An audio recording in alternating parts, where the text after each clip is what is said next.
Assalamualaikum warahmatullahi wabarakatuh. Anak-anakku sekalian, pada pagi hari ini kita masih mempelajari tentang Aku Cinta Nabi dan Rasul dengan subtema kisah keteladanan Nabi Musa alaihissalam. Mempelajari kisah keteladanan Nabi Musa alaihissalam, mari kita simak video berikut ini. Kisah Nabi Musa alaihissalam. Kisah ini disebutkan dalam Al-Quran, surat Al-Qasas ayat 7 hingga ayat 13. Diceritakan bahwa saat Musa masih bayi, ibu Nabi Musa diperintahkan Allah Subhanahu wa Ta'ala untuk menghanyutkan bayinya ke Sungai Nil. Hingga akhirnya bayi Musa ditemukan oleh keluarga Fir'aun dan diangkat menjadi anak yang kelak saat dewasa menghancurkan kekuasaan Fir'aun. Musa lahir di Mesir pada masa pemerintahan Fir'aun. Fir'aun adalah raja yang sangat sombong dan semena-mena terhadap rakyatnya. Bahkan dia mengaku sebagai Tuhan. Penduduk Mesir sebagian besar adalah bangsa Kipti. Selain itu juga banyak dari kalangan Bani Israel. Bangsa Kipti menyembah berhala dan Fir'aun sebagai Tuhan mereka, serta mempercayai para peramal dan tukang sihir. Pada suatu hari, para peramal kepercayaan Fir'aun datang ke istana. Wahai Fir'aun, kami datang membawa kabar buruk untukmu. Cepat, katakan apa itu? Ramalan kami mengatakan bahwa tak lama lagi akan lahir seorang anak laki-laki dari Bani Israel yang kelak saat dewasa dia akan menjatuhkan kekuasaanmu. Apa maksud ucapan kalian? Kami melihat hal buruk menimpamu di masa akan datang. Sebaiknya kita bersiap-siap sebelum bayi laki-laki itu lahir. Fir'aun bersama para peramalnya mengadakan rapat. Muncul keputusan bahwa setiap wanita yang melahirkan bayi laki-laki pada tahun ini, maka bayinya harus dibunuh. Fir'aun telah menyiapkan algojo untuk membunuh para bayi laki-laki yang baru dilahirkan. Sementara itu, ibu Musa sangat khawatir jika anak yang dikandungnya adalah bayi laki-laki. Tibalah hari yang dinanti-nantikan. Ternyata bayi yang dilahirkan ibu Musa adalah bayi laki-laki. Perasaan ibu Musa campur aduk antara senang dan sedih. Pada saat itu, ia mendapatkan ilham dari Allah. Seperti yang disebutkan dalam Al-Quran, surat Al-Qasas ayat 7. Dan kami ilhamkan kepada ibu Musa, susuilah dia, dan apabila kamu khawatir terhadapnya, maka jatuhkanlah dia ke Sungai Nil. Dan janganlah kamu khawatir, dan janganlah pula bersedih hati, karena sesungguhnya kami akan mengembalikannya kepadamu dan menjadikannya salah seorang dari para rasul. Ya Allah, hamba titipkan anak ini padamu. Hamba mohon, jaga dan lindungi dia. Ibu Musa menyuruh kakak perempuan Musa untuk mengikuti kemana arah peti itu berlabuh. Ternyata peti itu sampai ke istana kerajaan Fir'aun dan ditemukan oleh istri Fir'aun. Wahai bayi laki-laki yang tampan, telah lama sekali aku menginginkan kehadiran seorang putra, dan sekarang kau hadir di hadapanku. Asia sangat senang dan membawa bayi Musa ke hadapan suaminya. Wahai suamiku tersayang, lihatlah apa yang aku bawa. Bayi siapa itu? Bayi laki-laki ini ditemukan para dayang di sekitar istana. Aku mohon padamu, angkatlah dia menjadi anak kita. Kau tidak sedang bercanda, bukan? Bayi laki-laki? Apakah kau lupa akan peraturan yang telah aku buat? Wahai suamiku, jangan kau bunuh bayi ini. Melihat bayi ini, hatiku sangat bahagia. Ia adalah penghibur bagi kita, wahai suamiku. Itu bagimu, namun tidak bagiku. Setelah perdebatan yang cukup panjang, akhirnya hati Fir'aun luluh juga saat melihat bayi Musa. Asia sangat senang dan segera mencari ibu susu untuk bayi Musa. Wahai ratu, bayi ini tidak mau menyusu kepada ibu susu manapun. Sepertinya kami harus mencari ke pelosok negeri ini. Oh, baiklah kalau begitu. Laporkanlah padaku jika kalian menemukan wanita itu. Katakan padanya, aku akan berikan hadiah yang sangat banyak. Mendengar kabar tersebut, kakak perempuan Musa menawarkan ibunya kepada dayang istana untuk menyusui bayi laki-laki itu. Ketika para dayang sampai di rumah ibu Musa, ternyata bayi laki-laki itu mau menyusu dengan lahap. Tidak ada yang tahu bahwa sebenarnya wanita ini adalah ibu kandung bayi laki-laki itu. Esoknya, ibu Musa pergi ke istana. Aku sangat berterima kasih kepadamu, wahai ibu. Terimalah segala pemberianku ini sebagai hadiah. Dan aku mohon padamu, tinggallah di istana ini selama masa menyusui Musa. Wahai ratu, maaf sekali, saya tidak bisa tinggal di istana ini karena ada keluarga yang membutuhkan saya di rumah. Jika diperbolehkan, biarkan bayi ini saya bawa sampai masa persusuan berakhir.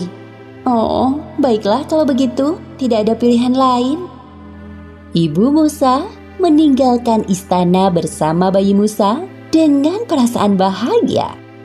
Seperti yang disebutkan dalam Al-Quran, Surat Al-Qasas ayat 13. Maka kami kembalikan Musa kepada ibunya, supaya senang hatinya dan tidak berduka cita, dan supaya ia mengetahui bahwa janji Allah itu adalah benar. Tetapi kebanyakan manusia tidak mengetahuinya. Setelah masa menyusui Musa berakhir, ibu Musa menyerahkan Musa kecil ke tengah-tengah keluarga Fir'aun. Wahai suamiku, lihatlah Musa. Lucu sekali dia. Tidakkah kau ingin menggendongnya? Bawa kemari anak itu. Fir'aun menggendong Musa kecil di pelukannya.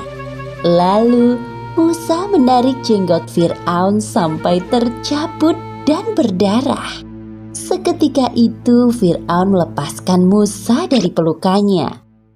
Dasar anak nakal. Aku yakin anak ini yang akan menjatuhkan kekuasaanku kelak. Sabarlah wahai suamiku, dia hanya anak-anak. Wahai pengawal, siapkan pedang yang tajam.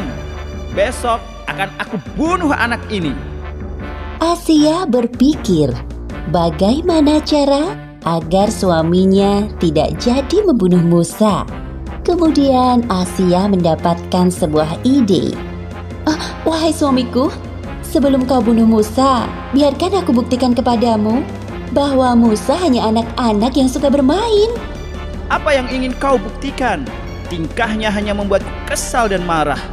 Asia menyiapkan sepiring roti dan bara api. Lalu dia menyuruh Musa memilih salah satu di antara keduanya. Ternyata Musa kecil memasukkan bara api ke dalam mulutnya. Sontak Musa pun kepanasan dan lidahnya terbakar. Perhatikanlah wahai suamiku, jikalau Musa yang sudah bisa berpikir, tentu dia akan memilih roti yang lezat itu. Tolong urungkanlah niatmu untuk membunuhnya. Dari peristiwa itu, Fir'aun percaya bahwa Musa hanyalah anak-anak seperti pada umumnya. Lalu, Musa kecil diasuh keluarga Fir'aun sampai usianya beranjak dewasa. Kisah ini disebutkan di Al-Quran Surat Al-Qasas ayat 14 hingga ayat 28. Diceritakan bahwa selama tinggal di istana Fir'aun, Musa mempelajari berbagai ilmu pengetahuan. Musa dewasa tumbuh menjadi orang yang cerdas dan tahu bahwa dirinya bukanlah anak Fir'aun, melainkan keturunan dari Bani Israel. Demikianlah cara Allah memberikan pengetahuan kepada Musa yang kelak akan menghancurkan kekuasaan Fir'aun. Suatu ketika di istana Nabi Musa melihat dua orang Mesir sedang berkelahi. Nabi Musa berusaha melerai, tetapi salah satu dari mereka malah marah dan menantang Nabi Musa alaihissalam. Lalu ia pukul secara tak sengaja dan mati. Kemudian terdengarlah peristiwa itu sampai kepada Fir'aun. Lalu ada seorang laki-laki datang kepada Nabi Musa alaihissalam. "Hai Musa, sesungguhnya pembesar sedang berunding untuk membunuhmu. Keluarlah dari kota ini." Nabi Musa alaihissalam akhirnya memutuskan untuk pergi dari kota Mesir. Nabi Musa alaihissalam pergi ke negeri Madian, tempat tinggal Nabi Syuaib alaihissalam. Sesampainya di Madian, ia menjumpai sekumpulan orang yang sedang memberikan minum kepada ternak mereka. Di antara mereka ada dua orang gadis wanita yang sedang menambat ternaknya dan menunggu antrian memberikan minum hewan ternaknya. Nabi Musa alaihissalam kemudian menolong kedua gadis itu untuk memberikan minum kepada ternak mereka. Setelah menolong, Musa berteduh di bawah pohon seraya berdoa, "Ya Tuhanku, sesungguhnya aku membutuhkan kebaikan yang Engkau turunkan kepadaku." Kedua gadis itu pun pulang ke rumahnya. Mereka menceritakan hal tentang Musa kepada ayahnya. Kemudian dari salah satu gadis berkata kepada ayahnya, "Ya ayahku, ambillah Musa sebagai orang yang bekerja pada kita. Kelihatannya ia sangat kuat dan dapat dipercaya." Si ayah pun mengabulkan permintaan putrinya, dan tak lain ayah dari kedua gadis tersebut adalah Nabi Syuaib alaihissalam. Di sanalah Musa tinggal di negeri Madian selama hampir 10 tahun. Karena lamanya Nabi Musa alaihissalam tinggal bersama Nabi Syuaib alaihissalam, maka beliau menikahkan dengan putri Nabi Syuaib yang bernama Safira. Setelah menikah, Nabi Musa rindu dengan tanah kelahirannya. Ia pun kembali ke Mesir. Ketika perjalanan pulang ke Mesir, Nabi Musa mendapatkan wahyu ketika ia sampai di Bukit Tursina.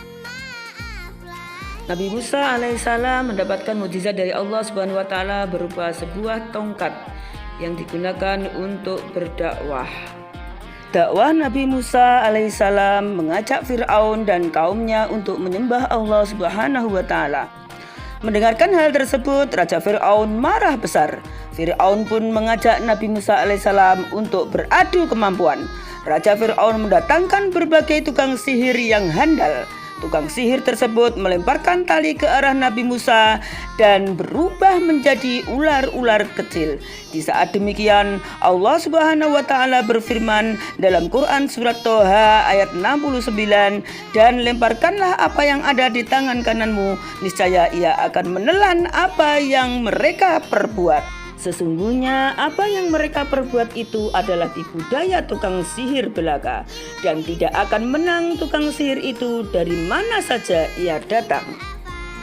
Nabi Musa pun tidak tinggal diam. Untuk membuktikan kerasulannya, beliau melemparkan tongkat ke arah Fir'aun dan para tukang sihir.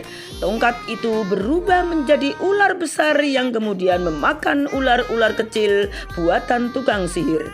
Dari kejadian tersebut, para tukang sihir pun bersujud dan menyatakan menyembah Allah Subhanahu wa taala.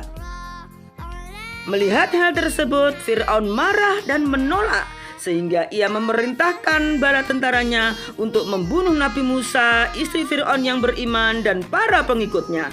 Nabi Musa dikejar-kejar oleh tentara Fir'aun sampai di tepi Laut Merah.